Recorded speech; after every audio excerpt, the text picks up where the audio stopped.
roll. Mr. Taylor. Present. Mr. Hart. Present. Mr. Ponder. Here. Mr. Trimmer. Here. Mr. Larson. Here. I'm here, and Mr. Wilson here. So we have no board, and it's a quorum. Thank you. Madam Secretary, would you read the roll, Please. Matanuska-Susitna Borough School District, our vision, mission, beliefs, goals, and principles. Matsu Borough School District will be a model of excellence in teaching, learning, and engaging all students. Our mission, Matsu Borough School District prepares all students for success. Our beliefs, we believe that the needs and best interests of students drive all decisions. All students can and want to learn. Educational choices and community participation are essential to student success. Our goals, improve student success, achievement, and performance. Develop excellent educators and leaders. Use innovative practices to improve the education system. Include families and community members in the education of our students. Promote safe and healthy environments for all. Our guiding principles. These guiding principles will drive our decisions and our responsibility to our students, families, and community. Stewardship, accountability, empathy, equality, integrity, respect, collaboration, and commitment. Thank you. Now, please stand for the Pledge of Allegiance. Allegiance to the flag of the United States of America and to the republic for which it stands, one nation, under God, indivisible, with liberty and justice for all.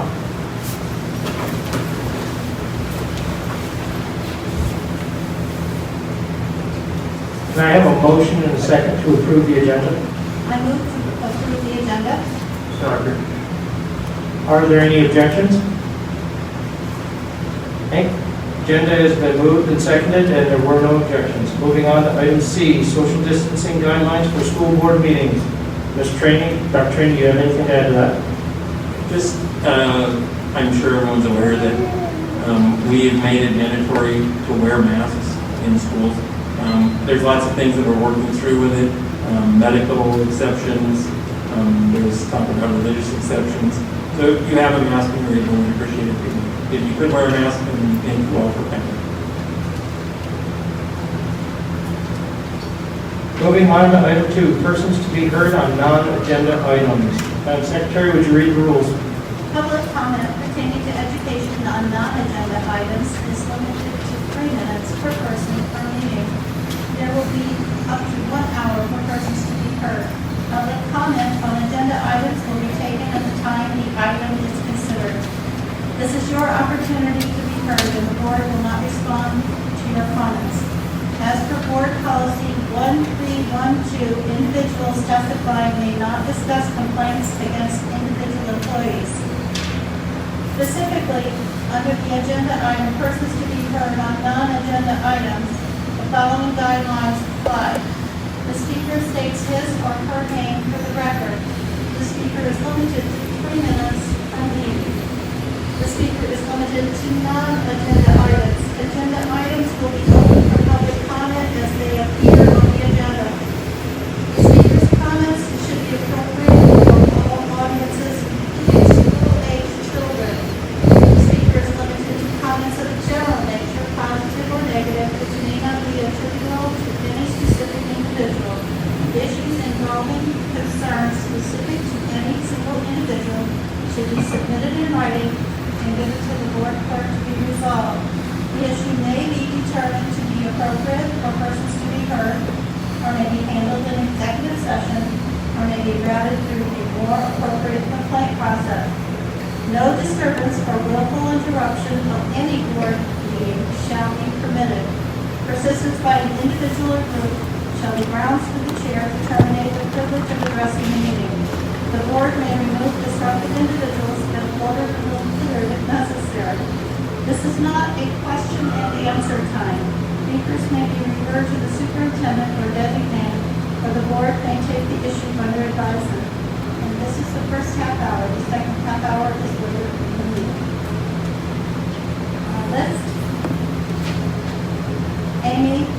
Marilyn Shield.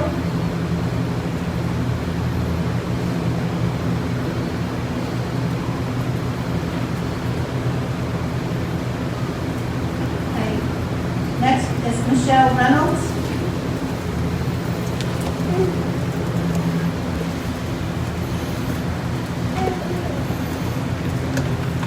Good evening, board members. Turn your mic on.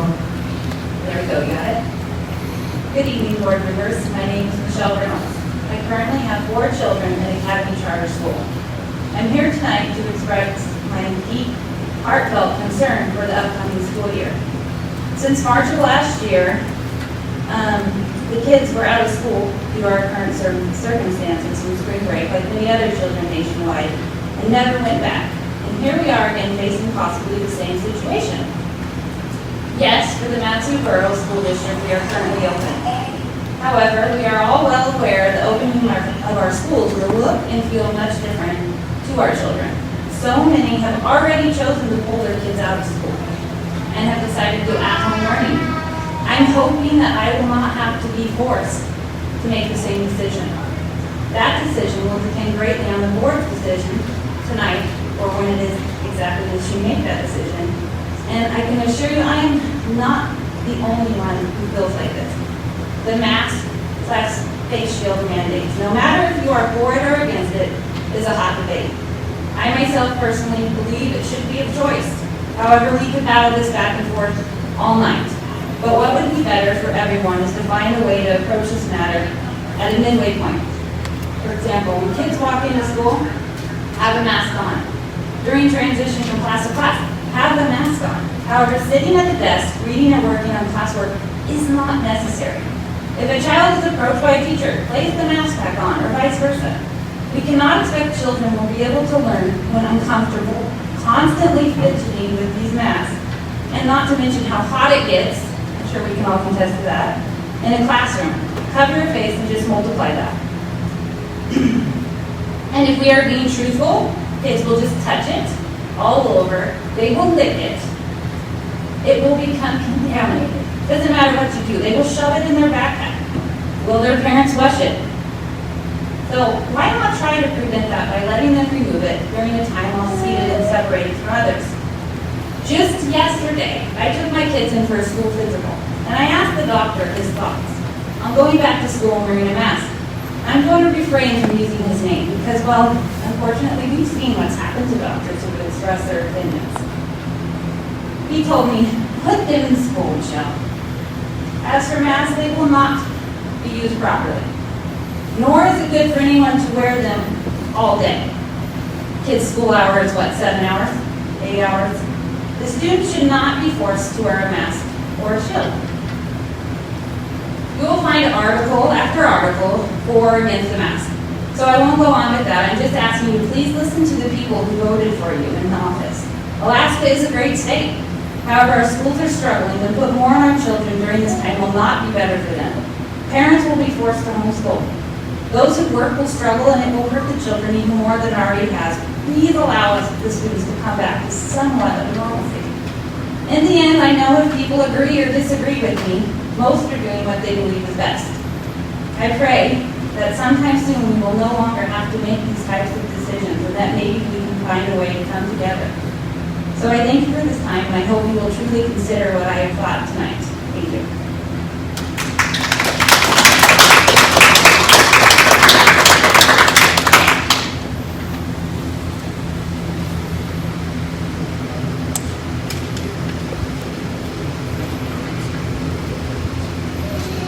Glenn Reynolds.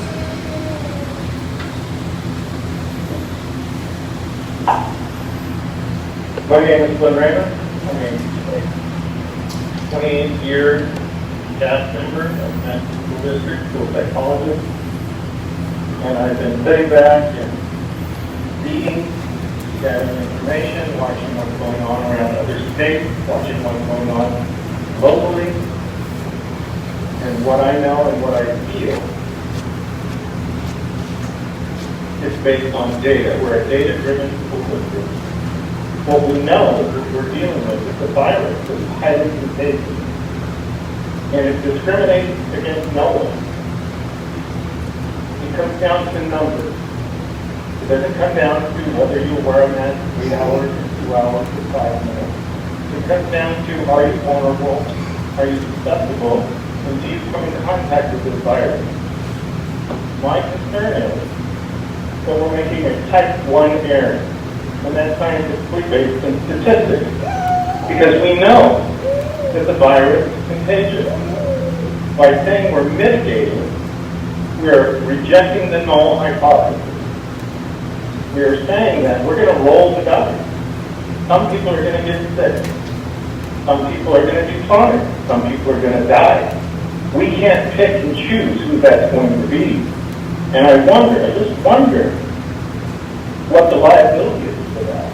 And who takes the liability for that when we put children, staff, and the community at large at risk by doing exactly what the CDC says not to do. Bring large numbers of people together in confined spaces and share air. Now, I work in one old high school in the district and one newer high school, but both are not new by any means. And I want to know what mitigation factors have been done to the air exchange system.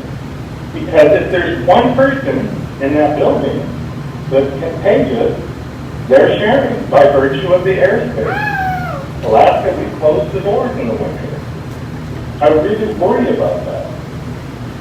We're doing this because parents have spoken loudly. They want their kids back in school. So does the staff. So do I. I want to be able to, at this time of high anxiety, be able to use my skills as a psychologist to help people deal with this situation. But I wonder if I wear a Tyvek suit, a face shield, and a face mask, just how comforting I will be to that student who is distressed about all of this. How do I do that at the same time take care of myself? So there's a lot more questions than there are answers. I feel that we have data coming in from other states now that have started schools, and the data is not good. And we know what the data is from other states that have opened up for business. Numbers of people together, not good. But yet we're going full long into this. I guess it will come down to some people are going to get sick. And then people are going to say, well, same parents who said they want their kids to come back to school may be the litigants for holding the school district liable for not protecting their babies.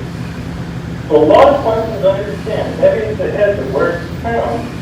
But you got a 6-year-old employee who's not as slim as he should be, with high blood pressure and upper respiratory problems, who's very anxious about the upcoming school year and how I can function and keep me and my family safe, and your kids, and the kids in the community, and the community as a whole. There'll be a vaccine coming very soon. Is it worth rolling the dice when we know a vaccine is coming? There are other ways to deliver education and cut down on the numbers of people that get sick. Can we start wrapping this up, Mr. Reynolds? Yes, but we soon will, and we're going to see it. It's coming. This is not a guess. Thank you. Ben Wargo. Hi, this is Ben Wargo. Members of the school board, I am an employee of the school district. I teach middle school social studies, and I speak only for myself. Later tonight, you will be meeting in executive session to discuss the ongoing contract negotiations with the teachers of the district. With that in mind, I want to ask you a few questions. 1, how much do you value the teachers of this district? 2, how much are you willing to invest in them? And 3, how much are you willing to stand up for them? The contract you offer sends a message to me. So far in negotiations, speaking for myself, I have received the message that the members of the school board do not value and are not willing to invest in their teachers. I've heard your statement that you respect teachers, that you have teachers in your families, and that you absolutely appreciate the work you do each day. Well, to put it bluntly, talk is cheap. It is time to invest, to show some real leadership in this community and school district, and offer a contract to teachers that you yourself would be willing to accept and work under. I offer a few points to consider. First, Consider the fact that according to the public contract with the principals union, principals receive 1.5% pay increases for each of the 3 years of their current contract.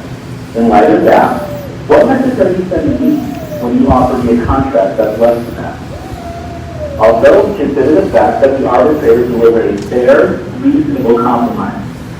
And also consider that we have had to wait years to just get to this point. Years where there was no real negotiation on behalf of the district. Now, I am not oblivious to financial reality. I know that money is tight. I know this because I've made less money each year for the last 2 years. That is why I need you to stand up for the teachers in this district. Yes, if you negotiate a fair contract, it will cost money, and you might even take something politically. But this is your chance to show that you do respect teachers. You do appreciate the work they do. And you are willing to stand up for them. You can make that do the best decision to state for teachers to work. And if you really want to get crazy and actually attract top teaching talent, for goodness sake, start allowing these teachers to transfer all their years of service from other districts instead of just a few. Did you know that if a teacher has taught for 10 years or any more in another district and they want to move to the mass too, they can only bring in 3 years of salary? What kind of incentive is that for the more seasoned, experienced educators to come here? Let's make it easier to hire them to teach our kids. And then, if you really want to get crazy, start letting teachers pay for Social Security so that teaching is on the same footing as any other profession in the job market. You can do these things. I know they're kind of crazy ideas, and they aren't cheap. That's why we refer to it as investing in education. So finally, the school year is starting soon. It's on the corner, and it looks like it's going to be memorable, for better or for worse. Let's get this contract settled now. Invest in your teachers. Seriously consider the arbitrator's recommendation and come to the table with a contract that sends a message to me and all of the other teachers that I work with and that teach your children that they are valued and appreciated. Thank you.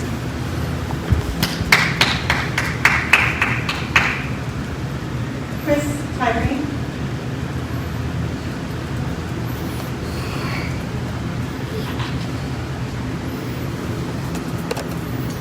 My name is Chris Tyree, and I'm here because of the mandate on these masks. This is a social experiment. This is a social programming and called social engineering. They're trying to see how many people have learned, or let's say not learned, their constitutional rights in school. None of you have, no one individual has the right to take away my right to breathe. God gave me my right, not man. And so I am going to be bringing my kids to school and they will not wear a mask. I will not wear a mask in the school. I think we should have choices. You should give all of your teachers choices on that. You're telling adults what to do? That's wrong. They have constitutional rights. We all do. And we have God-given rights that man has no right to take away. If you don't want me to wear a mask in the school, and you don't want me in there, then you're going to give me the money for my children to be educated elsewhere. Okay? Thank you.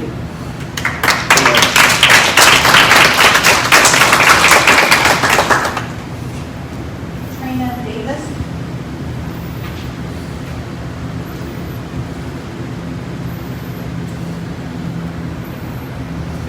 Good evening. My name is Trina Davis, and I represent myself and family of 6, or which are in the school district at this time.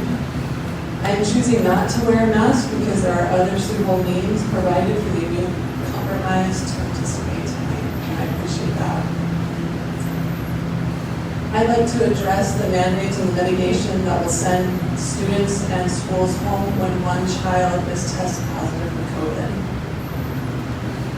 When balanced properly, protecting individuals from harm can support personal freedoms. For example, if China were to commence an air raid on Alaska, it is unreasonable or even possible for me to protect my family, my loved ones, and my property. and none of us had the means to do such. Therefore, having a military in place to match the enemy protects me and allows me the freedom to go about my daily business. However, when we take on responsibilities that can and should be shouldered by individuals and families, then we begin to infringe upon people's rights and freedoms. Regarding COVID-19, there are myriads of ways in which an individual and family can take precautions and measures to protect themselves. There are school options to keep them home, and we know that there are myriad ways given by the CDC to protect themselves, such as masks, hand washing, sanitization, shopping opportunities, and using neighbors and loved ones to help support in times of need and when the options aren't available. I feel that taking on the responsibility of trying to protect families from harm during COVID-19 is limiting rights and freedoms. For example, 4 months ago, families had the freedom and responsibility to choose whether to utilize public in-person school, homeschool, or private school. And I'd like to be clear, and I think most of us would agree, homeschool and remote learning with the public school is not one and the same, but both can be wonderful options for families to choose from. With the current mitigation plan of doing remote learning, when one student tests positive, which will result in remote learning for most of the year, I think it's a moot point that our children will even be in school this year, based on this mitigation and the mandate. Parents no longer have the freedom to say, my family is not immune compromised, and we feel that an in-person public school forum is best for our children. I would like to encourage us as a community to err on the side of freedom and responsibility and allow the parents the opportunity to choose what is best and most healthy for their children and the best educational option. Parents and citizens of our borough are the stakeholders and shareholders regarding education. I recently noticed that 60% of all of our homeowner taxes go to education. With that, We wrapped up, we are out of time. oh, thank you. I'm like blind, so I can't see. Yes. With that, I'd like to encourage the school board to do intense polling on families and parents and teachers to ask what their opinion is on public school, in person, and remote learning. Thank you so much. God bless America, and especially God bless those who are being compromised.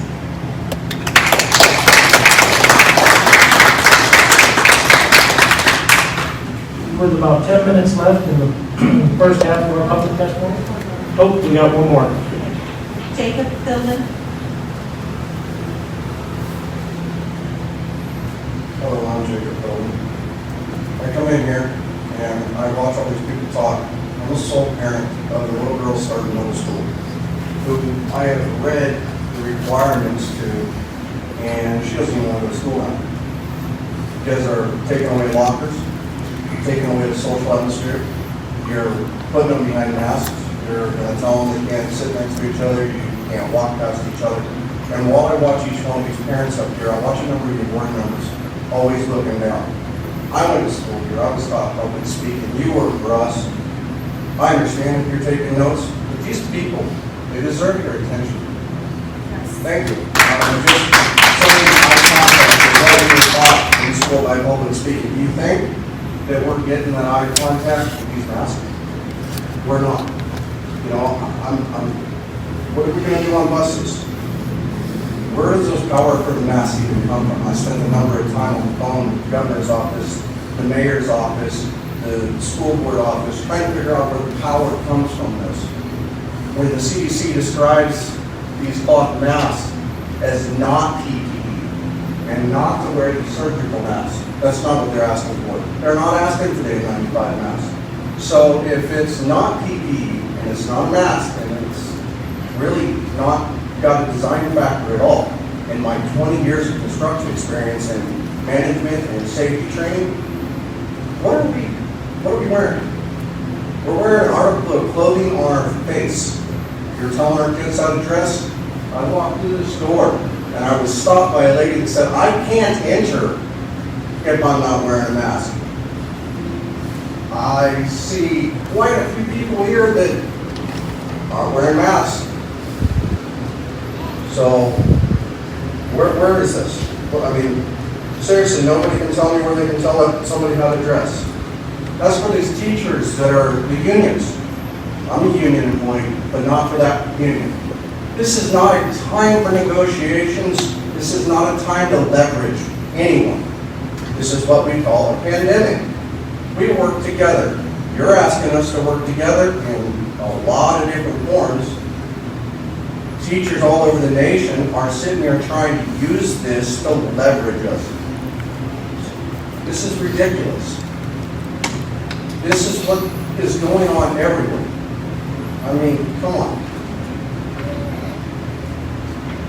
We keep getting told about the distance learning is going to be seamless. Last week I came to a Zoom meeting in here. I tried logging in right here, and I was having trouble logging in. Superintendent, you showed up on the computer. You said when they were having errors with your volume, this was new, you've never seen it. Wrong. We saw this time and time again last year. It's not seamless. The principals of the school are saying it's not going to be seamless. It's going to be rough, and we're going to work through it together. Thank you.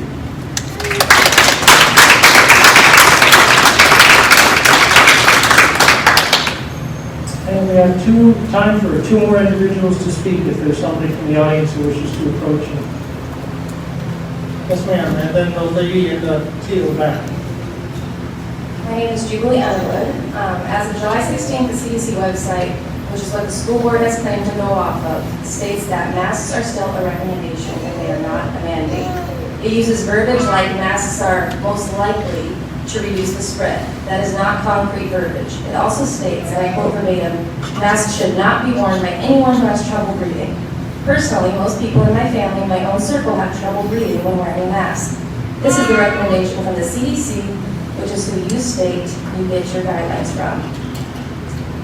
There will have to be some sort of medical exemption form that we can fill out as parents that solely has a box that we can check without doctor approval. If you require it to be notarized, that's fine because that's all you require for vaccines as well, which is also another CDC recommendation, not a mandate, in which parents have the choice over our children's medical care. Wearing a mask is our parents' choice for our own children the same way as a vaccine is. There should be no discrepancy or discrimination between these two issues. There are many who will not agree with getting a vaccine for COVID once it comes out and still not want to wear a mask. What then? These are decisions we as parents need to be allowed to make for our children as their legal guardians. This needs to be addressed before school starts because you can have people on both sides of the fence when it comes to vaccines that we can just go get it notarized. We don't have to have a medical exemption from the doctor saying that vaccines, we have religious, whatnot, it should be the same with a mask. If you're going to go off of the CDC website, which you're claiming is where you're getting your guidelines, which is still only recommendations. Thank you.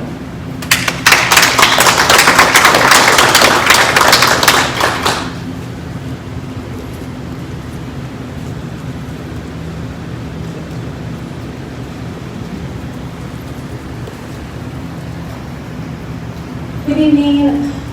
My name is Jenny Nash, and I am a parent. I'm speaking in regards to a parent of a child in the Matanuska School District, as well as I'm a teacher in the district, and my husband is a coach.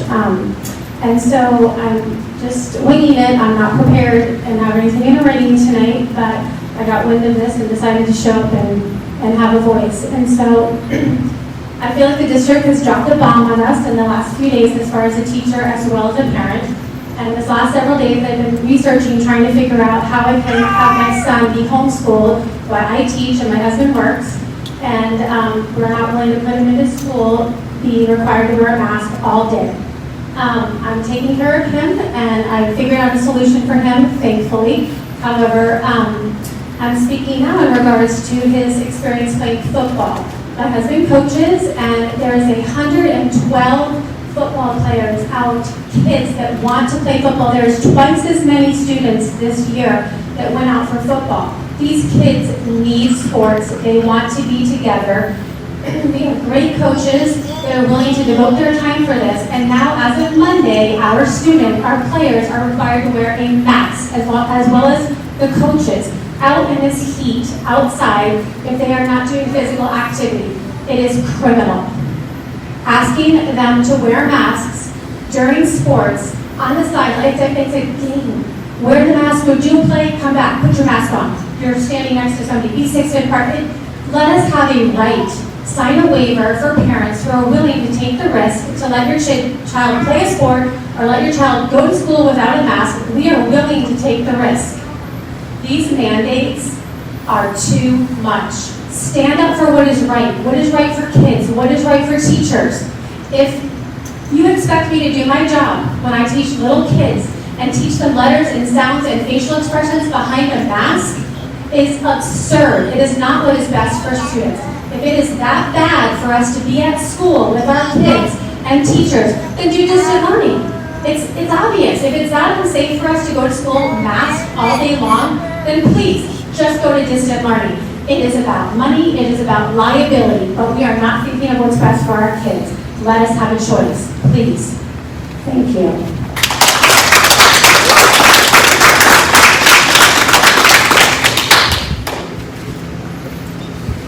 That concludes our first 30-minute persons not to be heard on non-agenda items.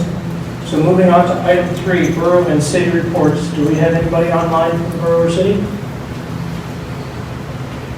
Okay. Moving on to item 4, Administrative reports. Dr. Train. Thank you, Mr. Berge.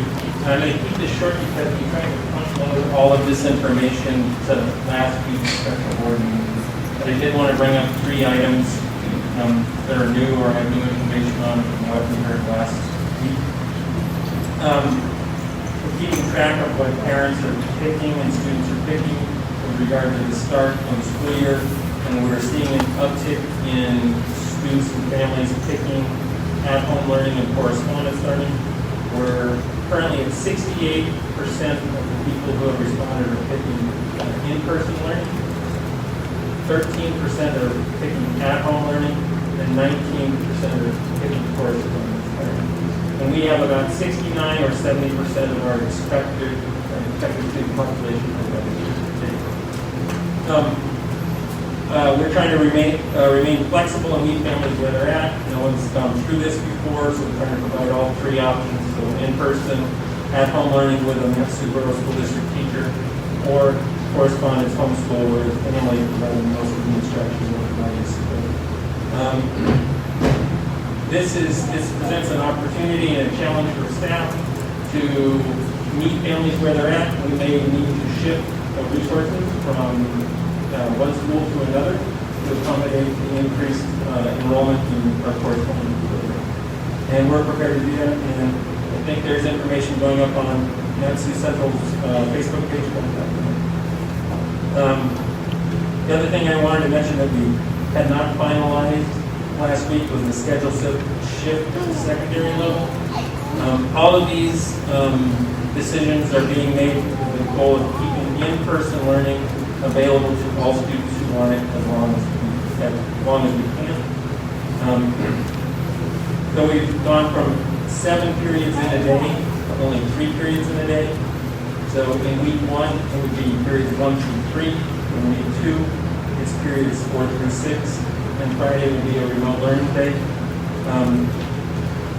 Some of the benefits, there's an automatic 20% reduction in the human-to-human contact because you eliminated a day. We've cut travel time, so the times in the hallways where everyone is there by about 50% because you only have 3 chances to move until 6. It actually reduces the number of students in any class at one time because all of the teachers will be teaching at the same time, and they all will have their prep time on Friday. So this reduces the pupil-teacher ratio. And all of those things make it easier for us to cohort kids in case we have to do any contact tracing.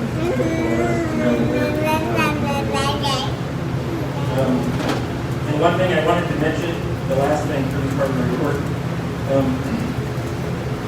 if there's no single metric that will determine whether a school or the district stays open or what level of openness we are. So a single case at a school won't necessarily shut it down for a lengthy period of time. That's not the plan at all. It could maybe shut it down for a short period of time. Every single bit of data we have has to get looked at through many lenses. If a case rate across the whole borough or a case rate across that individual area is very low, when you had a single case, and it was a situation where that person hadn't been around very many people, it may not even necessitate even a single case. On the other hand, if the case rate across that area or across the borough was very, very high, and you start having single cases, that might necessitate short-term closures. And right now, short-term closures, we're taking our 3 to 5 days at the most. But there's no single metric that you can go on. That's all I have, unless there's any questions. And in order to try to keep this short, because we know that we're going to have a probably lengthy executive session, combining like my superintendent report. Any questions?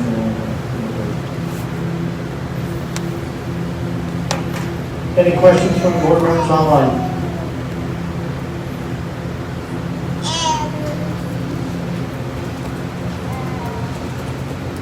Hearing none, going to move on. We just had the superintendent's update.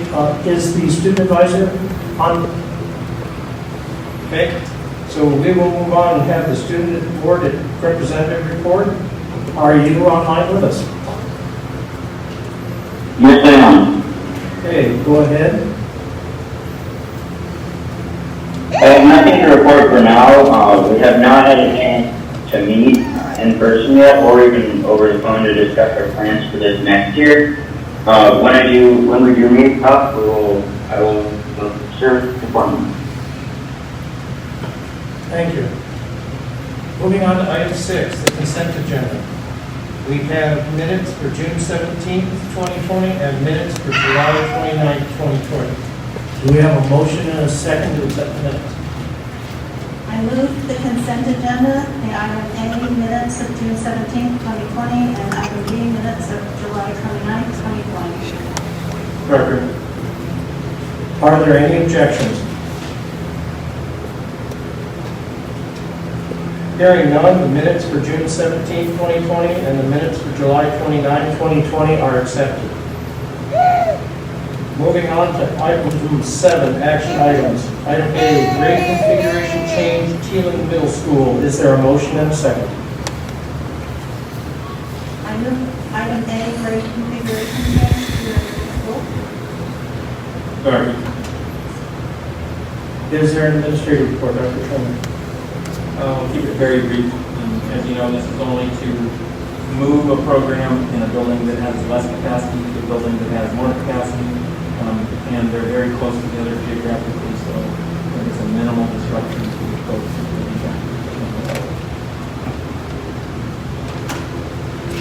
Public comment on this item. Mr. Haberman?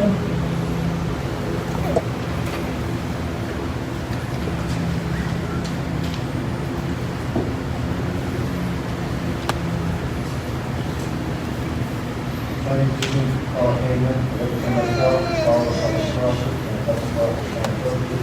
This is made by the governing body of consulting. 2 points, number 3. You had to go down that side, and look at that. You go down and walk the road. And you directed this non-action back to the government. That's almost been 1%. You might take it as an action item. I'm concerning 1 to 3. We should how do you remember what was said once we went to take the meeting? And I would encourage more discussion with people who take a decision on the side. That we're talking about in 2 months. I know something like that today, and then as you know, things are changing rapidly. And also looking at before, a couple of months ago, there was COVID thing. We're changing over the students and all that, where they're going, it's changing. And so we all expect that to be more. Thank you very much, and I wish you all the best. Any member of the audience wish to approach the board and comment on this item? Okay. Moving on to board discussion. Is there any board discussion concerning this item? Anybody online?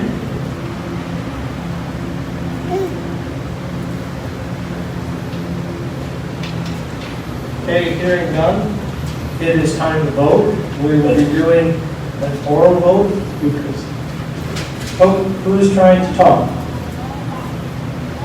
This is Ryan Palmer. Ms. Ponder.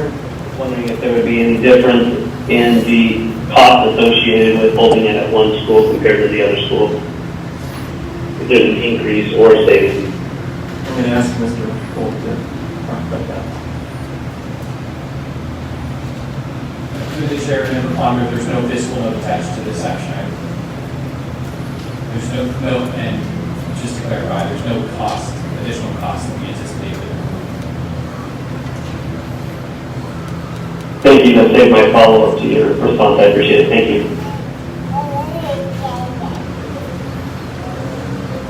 Is there any further board discussion? Okay, it is time to vote. Mr. Taylor? Yes. Mr. Hart? Yes. Mr. Ponder? Yes. Mr. Trimmer? Yes. Mr. Larson? Yes. Dr. Wellman? Yes. And I myself vote yes. Item A, grade configuration change, Teeland Middle School, passes unanimously. Moving on to item B, resolution 21-001, student count estimate. Is there a motion and a second? I move the item B, resolution 21-001, student count estimate. Second. Is there an admin report, Dr. Train? I'll keep this short as well. This is the follow-up on what we presented last week. I may ask Mr. Holt to jump in here. He has spoken with other districts around the state who have prepared similar or are preparing similar resolutions. And we have at least a little bit of indication maybe from the commissioner that they're adopting this at least partially right now and considering it. Do you have anything else to add, Mr. Holt? I have nothing else to add at this time. Hey, time for public comment, Mr. Chamberlain?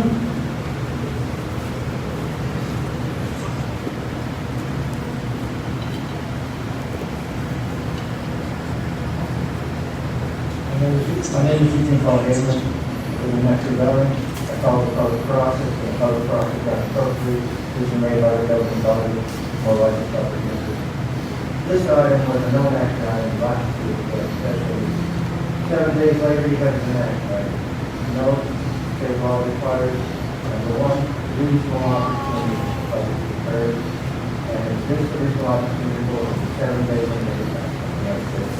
Also, I expressed comment on this item last week, and there was a commitment by the administration between presentations to give out more information. I didn't hear much of anything except by the administration from last week. Now, one would have thought there would be more information and more verbal, because there's no document to add to what was flying the very note, a couple of pages of last week. It was just trying to deal with this issue. And also raise costs. This is dealing with budget, numbers, who's going to be in what type of school. And the future right now is a bit unknown. There's changing numbers going to different ways of how we're going, homeschool, whatever. So figuring out down the line what school is going to be is pretty much impossible, because we're seeing changes day by day. And the attitudes of parents, even here tonight, reacting to what's going on with the mask and so forth. So the end result is, how can you pass this? Are you given a fair chance to examine the situation? Has administration provided anything new to what was said last week when there was a request to put out and provide more information, more detail? So I'll leave you with this. I strongly discourage passes tonight and to require administration to give more thought and written report to the public to see before we have another discussion. Thank you. Any member of the audience who wishes to approach the board on this item? I have one quick thing. Yes, ma'am. Real quick, I kind of struggled to hear him a little bit because of the mask situation, but I wanted to bring up one concept to the State your name, please. Michelle Reynolds.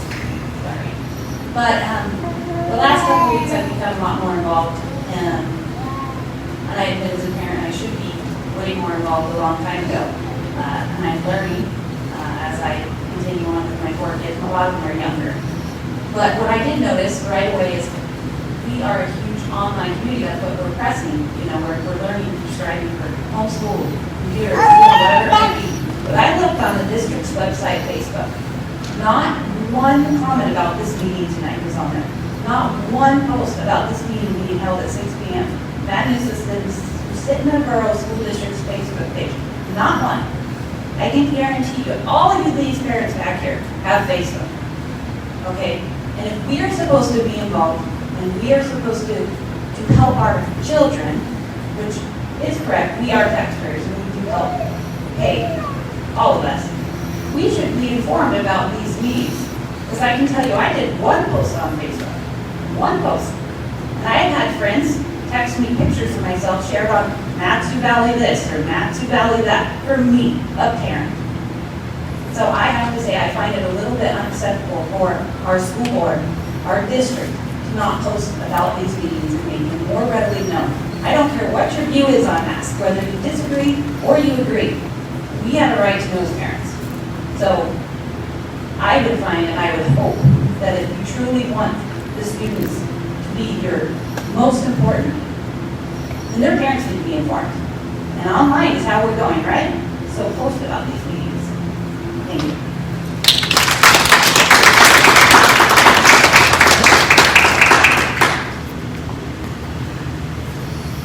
Any board discussion on this item? Yes, Dr. Well.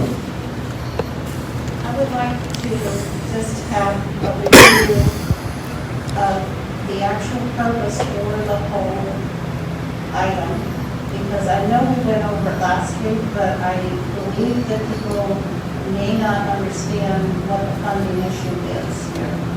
And so could we please have just a quick overview of why we need to discuss the student count?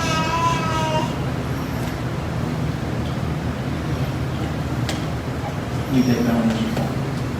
Yes, certainly.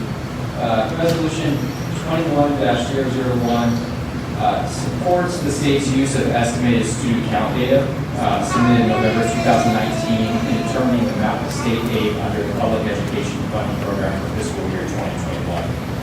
So if no changes are made by the state to account for the uncertainty and the different decisions that students and parents are making in light of this pandemic, then our revenue from the state will look entirely different, well, pretty dramatically different than what we had estimated. And so last meeting, we presented some information around correspondence enrollment and how it is run through the foundation formula and what the impact could mean for the Matanuska School District. So we had projected 12% of our student population would participate in correspondence study programs in November of 2019, several months before any of us had heard of the coronavirus. Had we known that coronavirus would be a reality for our community, likely would have projected a higher percentage for correspondence study. So what happened in the months succeeding that estimate is we built our budget around the revenue amount in the state of Alaska that now is become very uncertain. If we have 15% of students participating in correspondence study, we lose about $1.1 million as a district to fund all the salaries that we're required to, all the contracts that we're required to issue in the spring, which is another requirement of the state. If we go up to 25% of our students enrolling in correspondence study, we lose $4.4 million of revenue. So this is why we need to create a little bit more predictability about revenue streams for the Madison Borough. As Dr. Trenny alluded to, this is something that's being looked at by many districts across the state because as we're experiencing this financial uncertainty, every other district is as well. And so we're looking for the state to provide some guidance on this. One thing we know in terms of the way that the state develops their allocation for public school funding at the state level and within their operating budget is they use our estimated count. So we know that they've already allocated the portion of funding that we need in order to create some stability, as well as every other district in the state that's already been allocated the state's budget. We're asking them to create stability with this resolution to support funding at our projected enrollment count. The foundation formula was not designed for a pandemic. It wasn't designed for this level of uncertainty. And so that's why we're looking for the board's support in passing this resolution so that we can really advocate for this at the state level with our elected officials and delegation. And one other point, it was brought up by the public about the question, I believe was Dr. Welton had around where we are at with our projected enrollment. And I did not have those numbers last week. Those numbers were presented in the Board Connect yesterday. That Board Connect is posted online on Board Docs for anyone in the public to review at this time. It shows what our enrollment is as of August 3rd for this year and 5 years previously. Thank you. And just a comment is that we're always stuck with this trying to make a prediction. And we've been right on target for so long that this is kind of scary for us. We have always done really well with that, so the public knows that that's part of the process here. Is we have always been within so many minute points of getting that correct, so that we would not have to pay the state back. I think it's been more than 10 years since we had to pay money back. Yes, through the chair, our projected enrollment has always come within 1 to 2 percentage points close to what has been projected. The actual enrollment has come in. So what we refer to as the process or methodology we use to project enrollment is by grade level, by school, at every single school across the district. We aggregate that information and supply it to the state. We also take into consideration certain economic factors. We've proven that we have a pretty accurate estimate and methodology for estimating student enrollment. And so what happens if we come under that estimate is we have to make a budget adjustment. So the state actually funds us less than what we projected, and we have to make mid-year budget adjustments to account for that. The difficulty is we have a lot of expenditures that have already been budgeted and we've already begun paying against. And so the ability to reduce our workforce or cancel contracts or eliminate services mid-year becomes very challenging and difficult for a school system. And that's what this resolution is, again, trying to create more predictability, more stability for a school district where we're responding to a global pandemic and trying to offer as many options to our parents and students as possible. But we need some predictability with our financial support from the state in order to do so. Thank you. I might add just one thing, playing off what Mr. Holt said. If we were to make a mid-year reduction in staff, if this wasn't supported and our numbers turn out dramatically different than we thought, and then there was a cure, the vaccine does come out, like we're all hoping January or February, and people flood back into the system. And now we have no way to support them back. So that's why, not only in the state of Alaska or other districts living this, but across the other states. Some states have already taken action, or one I know quite well, where they have guaranteed all school districts their funding from the previous year.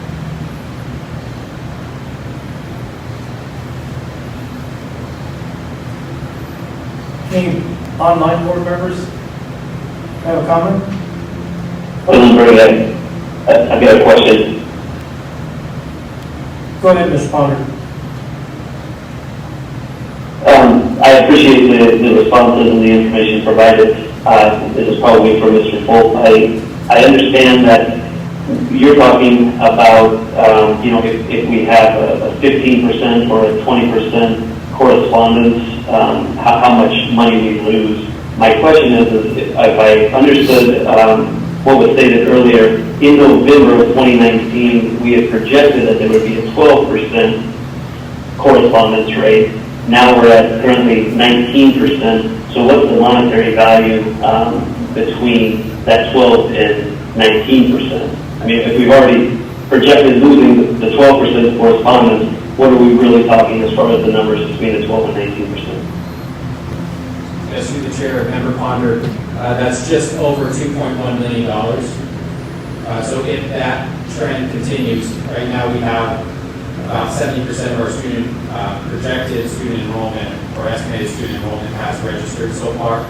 So out of that 70%, 19% are electing correspondence study.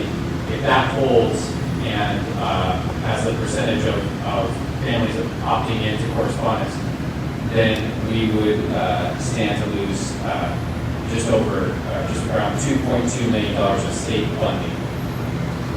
And that is because in our enrollment projection, we have projected that those students would attend their neighborhood schools, and there's a different factor for correspondence study.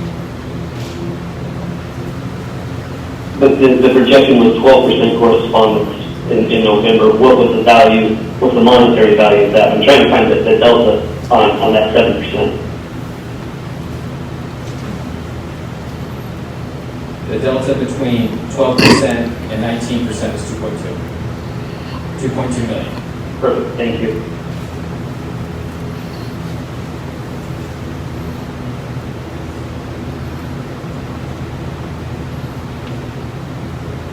Any other online board members have a comment?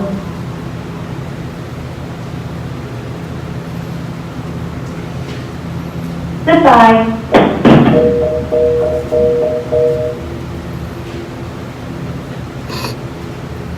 Hearing no other comments, now time to vote. Mr. Hart.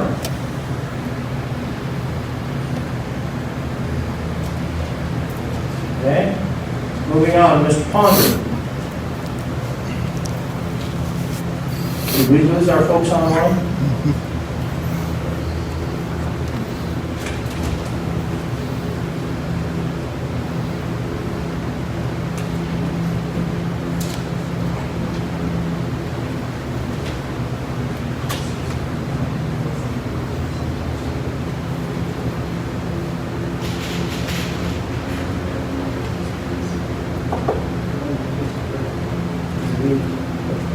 Okay, we're going to take a 5-minute break while we work through this technical issue.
Short dishes on the bus. Yeah, we'll turn it up.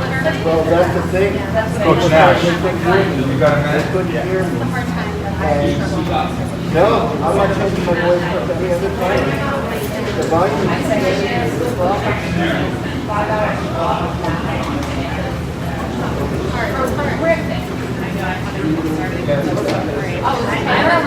We're still on our fence. Our son's asthmatic, our daughter's sick. Well, and that's what we're trying to get our doctors. Right. And that's Kennedy. Kennedy's got a guy who knows something now. Right. But they should have been awarded.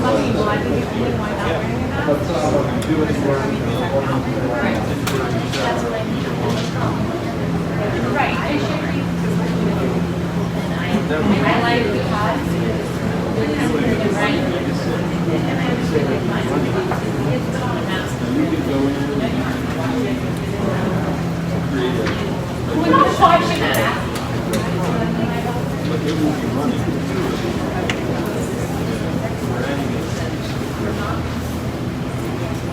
Well, if you really thought that a mask was going to help, my doctor's office is wearing masks.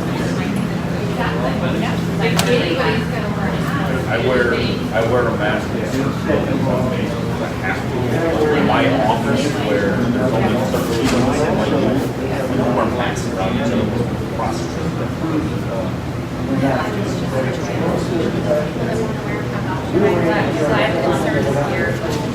President Murphy?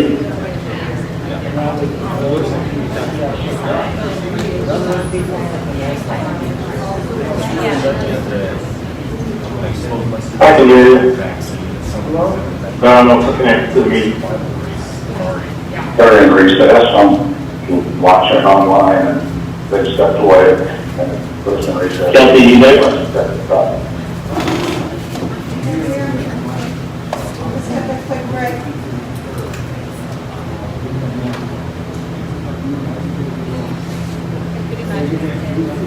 Sitting in a classroom.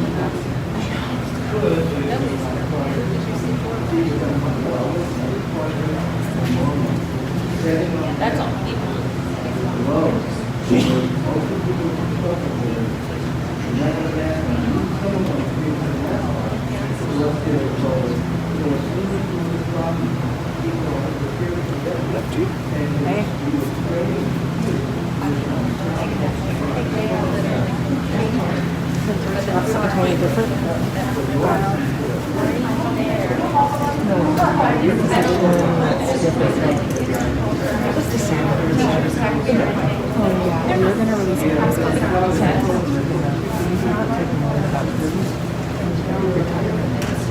No, I didn't mean resigning. We're going to grant his leave.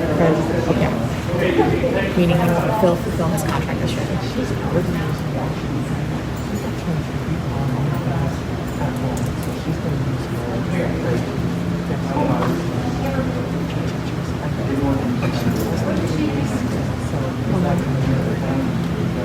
So I talked to her yesterday and I told her that we would make a decision this week. One of the things that we need to talk about at the meeting is what we're going to do with vacancies because we have a ton of them and I'm not sure we should follow unless we have the state's going to use My friend had the same thing in the morning. I'm right, that's what I want. That's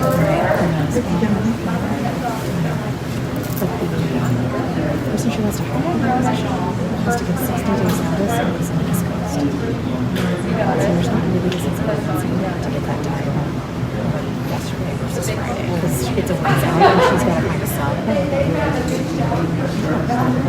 She's going to start with a sub.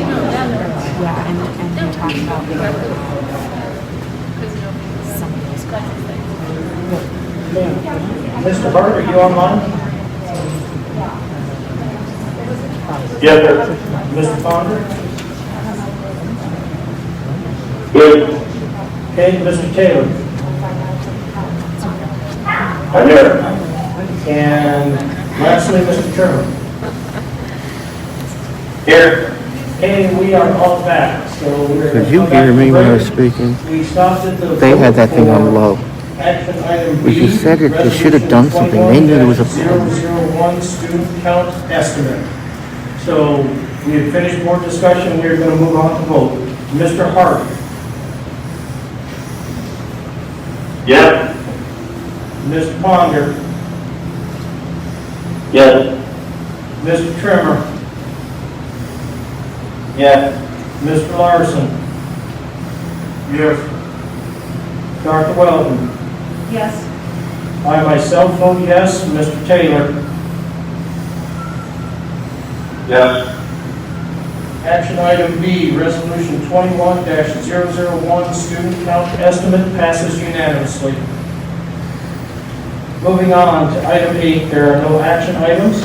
So moving on to item 9, persons to be heard on non-agenda items. Madam Secretary? Again, the same rules apply. I would like to say something that we have always in the past not permitted people to clap. If you are enthusiastic about what was said, we ask that you just wave your hands like that, because the clapping takes away time from the next person if we were to have a long lineup. Thank you. State your name for the record. You're limited to 3 minutes per meeting. You're limited to the non-agenda items, and you're limited to general comments and appropriate comments for all audiences, including school-age children. And we ask that you be nice.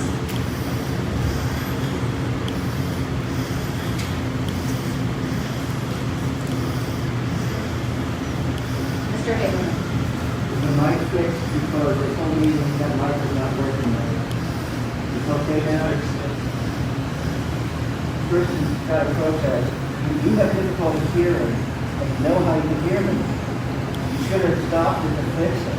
So these people could not hear what I had to say. Thank you, Mr. Hagan. I want you to just get up and speak, please. Thank you. Excuse me, that's important. I could hear your whole thing today, Mr. Hagan. I would have let you know if I couldn't hear you. Others up there couldn't hear me. Now I hear, this is louder. This is loud. I can see it. Before it wasn't coming like this. Mr. Chairman, please continue with your testimony. My name is Eugene Haven. I live in Matthews Valley. Follow the public process, and the public process done appropriately. Decision made by the governing body of my life and public interest. Last week, the anchor committee issued an order that said the restaurant and bars will close except for pickup and delivery. The result of this situation, I'd like to remind you, is 2 years back, anchor shortened the bar hours. And when they shortened the bar hours, people after the bars closed, people came out to the valley to have a drink. Now with this order, how does this affect the valley? Mr. Hagan, how does this pertain to education? That's a whole system. Excuse me. I don't mean, the time is, you are not going to speak on this. Where the borough assembly did, and you just run that clock and that's your chance. Mr. Haberman, it says right here that it has. Excuse me, you're running that clock while you're trying to. Pertaining to education. Comments have to pertain to education, and I do not. Obviously, you don't want to hear of how you deal with COVID. In the school district right now, we've got a COVID issue, and yet people here concerned about masks. We've got a wild, wild west out in the valley. Because it's a wild, wild west scenario, the end result is opening the schools. You've got resistance from the parents on wearing masks. You see them out, Fred Meyer's not wearing masks, and they're going to be going into the school. You also have a situation with what happened in Anchorage that's here, because people from there are going to whine and dine in the valley because they didn't have a chance to do it out in Anchorage. So you're going to have numbers, and the COVID situation is only getting worse. The issue about your requirement of masks, and the district decided to require it, a footnote. At the Borough Assembly, the Borough Attorney last night made a note. The district can require in the buildings to wear a mask. They can do that. The problem here is you cannot mandate it outside the district building because we are a second-class borough and not a first-class borough. And please, my words are consistently connected to what happens. We've got a problem with that. The problem is facing Spain and China and other areas that are second-class boroughs. The result is We cannot issue these orders outside these borough buildings, school district buildings, to control the situation outside of Fred Myers or wherever.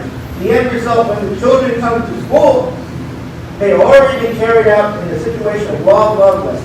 So how can we reopen schools in this scenario? We can't.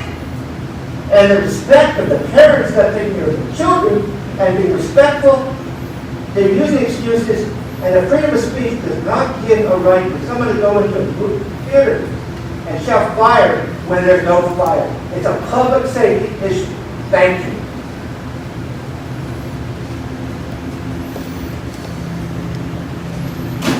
Is there anyone from the audience who wishes to address the board? Yes, sir.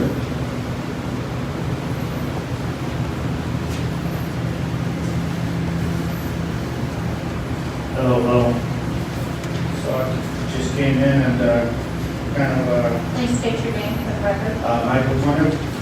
I have 5 children in the school district, and I feel like this is what my ancestors ran from a communist country. I mean, where's our freedom? Like our national anthem says, land of the free, home of the brave, right? Where is it? We got no freedom. Give us a choice. Give us one school that says no masks, the other masks can be worn in the other schools. How about that? Can we sign we start a petition? Since we pay for it, right? Can we get one school or 3 schools or 3 schools, however many people it takes? I mean, what else is there? I mean, there's a lot of stuff. I mean, the masks, according to the CDC, they may work, they may not work. So this needs to be figured out. Thank you.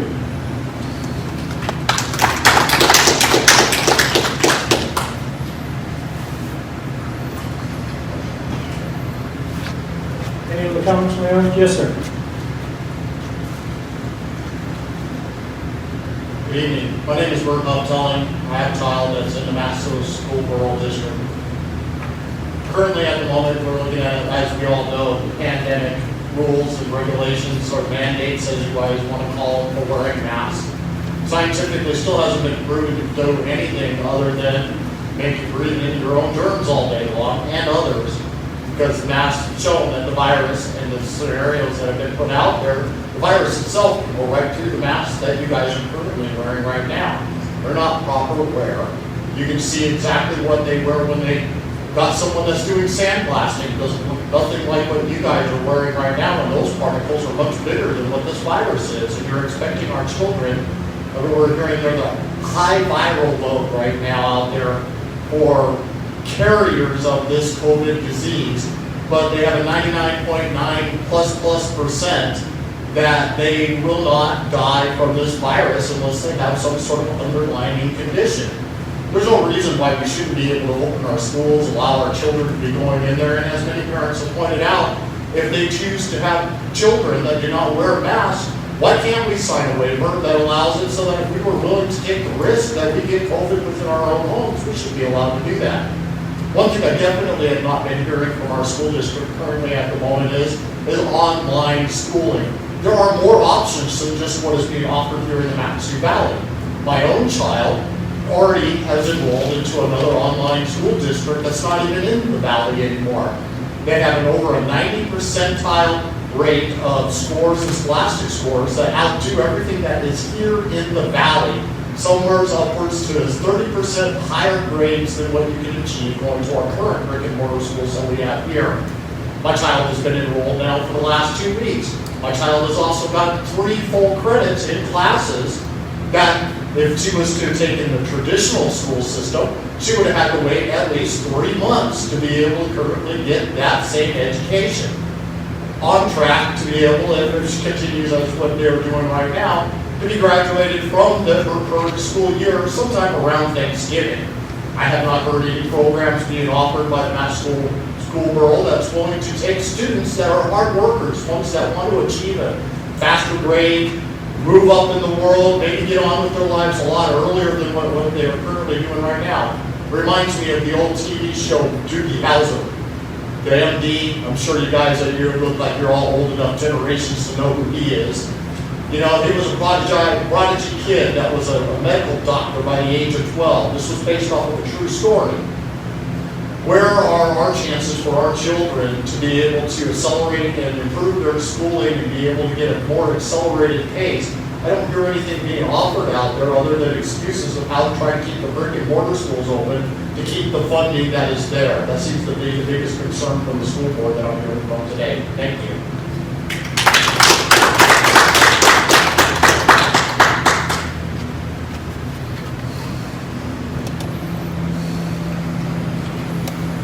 Yes, ma'am.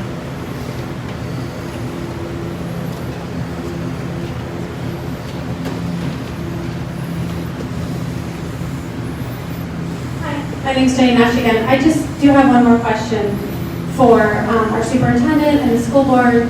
Are you guys prepared, or will you be liable for our children or our staff that could potentially their health be compromised or their immune system be compromised from wearing a mask for a long-term use? I think a lot of people are on board with wearing a mask for a short term out of courtesy, whether you believe in it or not. But to wear it long-term, that's my concern as a parent, to have a child behind a mask for that long.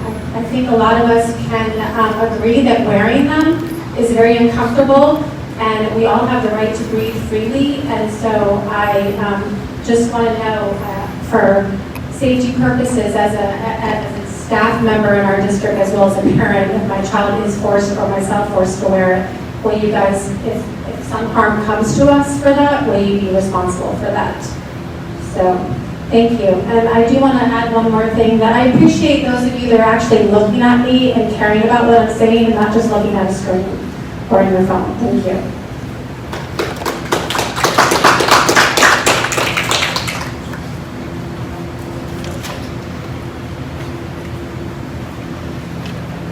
Hey, is there anyone else who wishes to approach them?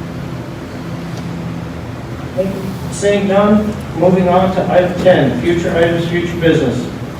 Upcoming meetings on August 19, 2020 at 6 p.m. The regular school board meeting will be held here at the Matsu Borough School District Central Office. Item 11, correspondence and board committee reports. Has the district or board received any correspondence or is there any reports? Yes. I have received several emails that ask why their emails cannot be read into the record here instead of them coming to the meeting and reading them out loud.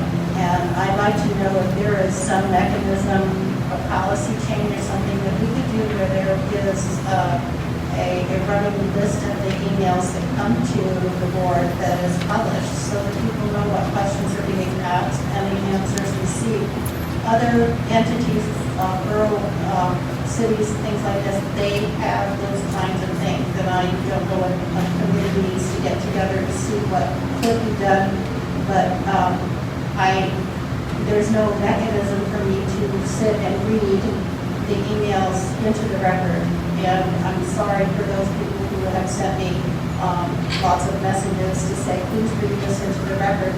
We don't do that. That's not what the school board has ever done. So it would be a policy change to do that, or it would be some other mechanism to make it so that people knew what other people were asking.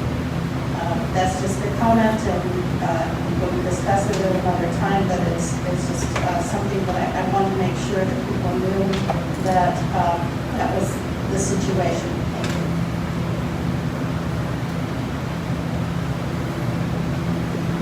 Any other board correspondence or committee reports? Okay. Moving on to comments from school board administration. Dr. Train, would you like to start it off and introduce any of your subordinates that might have a comment?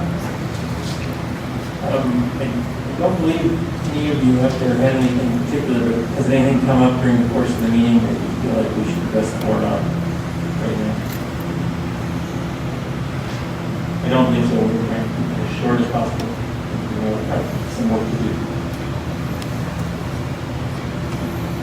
So, Going down, Mr. Taylor, do you have a comment for the evening? I just want to thank those that did come in and testify and did talk to us as board members. I want them to know that I heard them and have taken notes.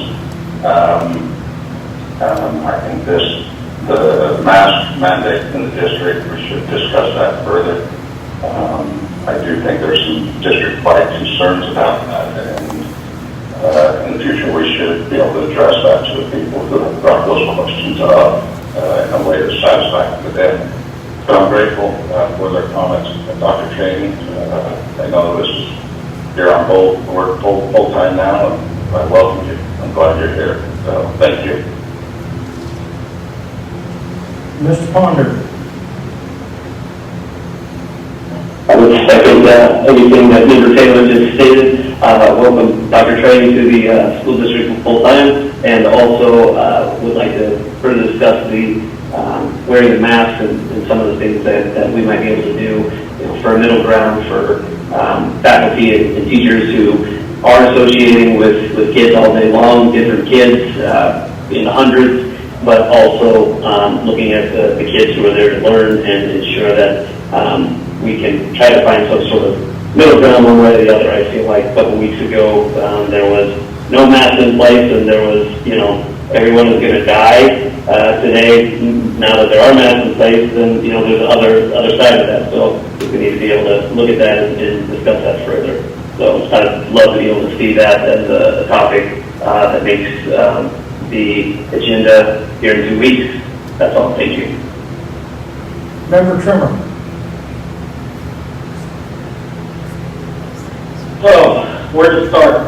So, one thing I've noticed today, and Dr. Cheney did allude to this a little bit about Massachusetts Central having some more on their Facebook page, but they have paused registration because they are full as far as they can tell right now. So it's something that we definitely are going to need to consider and think about in this problem-solving time. And it's a hard time for all parents. One of the, it was hard for us to decide what to do with our kids and how we were going to do things, because if we were to decide to homeschool or to have school at home, how are we going to do it working all the time? And is it worth the risk or the loss of consistency by schools opening and closing and opening and closing again? And so we had to make that decision for our family, and I don't blame any family for either direction.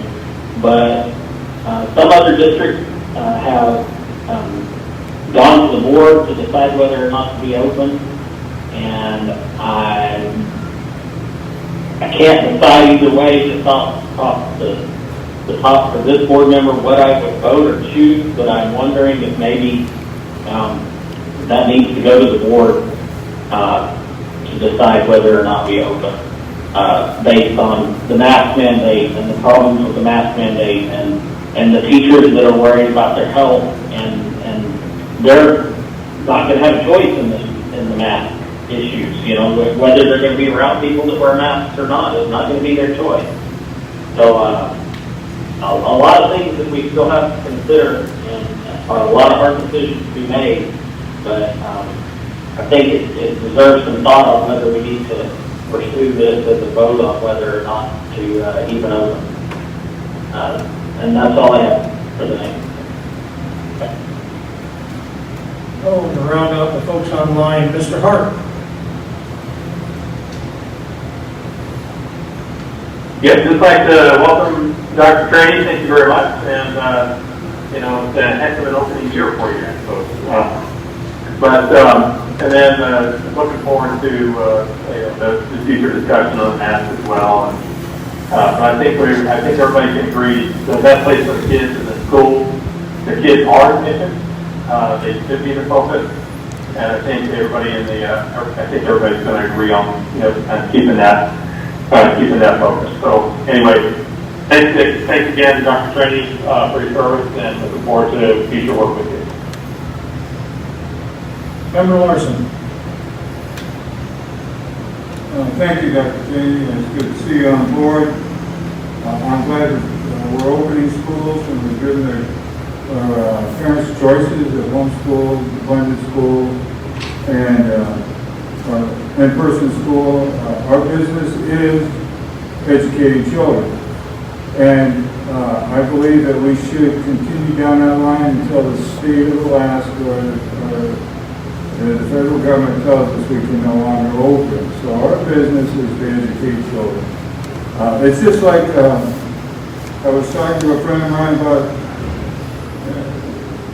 about the grocery clerk who sees literally hundreds of people a day, and our teachers are seeing X amount of people a day. You have a service, we have a service, and our service is educating kids. We have the choices for our parents, let them make the choices, and like I said, let's leave schools open until we're mandated not to. Also, as far as the mask goes,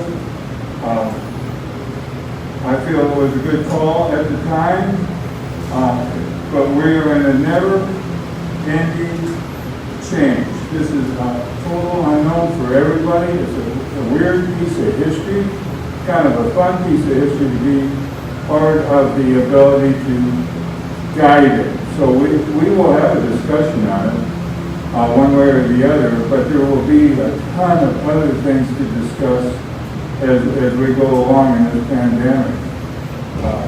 We're going to try our best to meet everybody's needs, but some people's needs just simply aren't going to be met. Some people are not going to be happy, no matter what the decision is. But what's kind of a nice thing is we are making a decision, and then we'll adjust from there. Going to be an interesting year.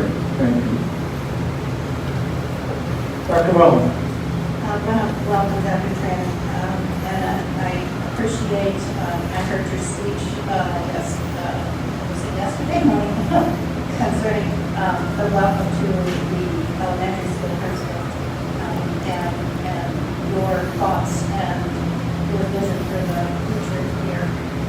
I've attended some of the parent-teacher meetings that for the last few weeks, the one at the NINA and the one at Wasilla High School, and I was also on the Zoom town hall meeting. So I heard the parent brought up, the teacher brought up. I want to thank all of those who cheered me on in my most recent illness. I am recovering, thank you all. And there's always a need to adapt and change. I remember, I'm old enough to remember when seatbelts were not required. And I remember all the people in Alaska who said, that's my freedom to not wear a seatbelt. But it's a law. And if you choose to not wear a seatbelt, that's your choice. You can get a ticket or you might even die. The same thing goes with the mask. You might even die. I actually know people who have had COVID. I know that they did not know how they got it. They did the contact tracing and were unable to find anyone in their contacts who had it. They have recovered, but they are still quite weak and ill, and they have no energy. And they've been recovered for 3 or 4 weeks now. So please, don't think this is nothing. I have also heard through my daughter who lives in the Seattle area where there are huge outbreaks of people who have died who weren't sick or ill or old. So please, this is not anything to say that's just them. When they talk about what's normal, I always say, it's just setting up a dryer. So think about that. Normal, what is it? Is it the new normal? No. We always have the same kinds of adaptation to change. It's just that this one hit us really hard and fast. So I ask that we all pull together and think about what's best for our community, what's best for your family. If you choose not to put a mask on your child or wear it on yourself, I want you to recognize that there are others who would ask you to do so for their safety, not just for yours. Thank you. I'd like to thank all the members of the audience who took time out of their night to come before the board and spend their Wednesday evening here with us. I'd like to welcome Dr. Trainee into the Valley. We've been waiting for you for a while. I would like to ask all the folks that as we move through this difficult period, and we're planning and we're developing systems and policies and things like this, I want you to keep in the forefront parental rights. We need to make sure that we don't trample on parental rights because it's expedient, it's quick, it's the easiest way for us to proceed. The COVID virus has provided a lot of difficult choices for the nation. And if considering parental rights makes our jobs a little more difficult, well, then our jobs need to be difficult. We just need to keep that in the forefront, and we need to keep asking ourselves, have we crossed that line, or are we getting close to that boundary, and make a litmus test for that. Other than that, I wish everyone a good evening tonight, and now we're going to move on to item 13, executive session. Item A, executive session, MSE negotiations. Do I have a motion and a second to proceed? I move to go into executive session, MSEA negotiations. Executive session matters the immediate knowledge of which would clearly have an adverse effect upon the finances of the government unit. Subjects that tend to prejudice the reputation and character of any person, provided the person may request public discussion. Matters which by law, municipal charter, or ordinance are required to be confidential. Matters of confidential legal counsel or pending litigation. Present will be members of the board, Superintendent Dr. Trainee, Deputy Superintendent of Business and Operations Ruth Pope, Executive Director of Human Resources Katie Gardner, and Attorney Saul Friedman. Second. We are now in executive session. We'll reconvene here tonight. Oh, vote to go in. I'm sorry. So, members online, we are voting to go into executive session.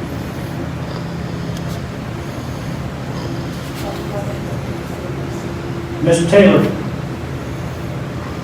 Yes. Mr. Ponder? Yes. Mr. Hart? Yes. Mr. Trimmer? Yes. Mr. Larson? Yes. Dr. Weldon? Yes. I vote yes. We are now in executive session. Thank you, everybody, for tuning in today. Don't forget Facebook schools on you if you don't share, so share. I'll be uploading a higher resolution video later of this. Hopefully do a Facebook Live with it, and make sure that the sound has been boosted. They had the sound system almost completely turned off earlier today, so there was nobody that was able to hear what anybody was saying, so I'm going to make sure that I get that sound boosted for you. And as always, go to politidic.com, politidick.com, and hit that donate button. Every contribution goes towards to expanding our media and making sure we improve our content coming to you. Again, Facebook schools on you if you don't share, so share.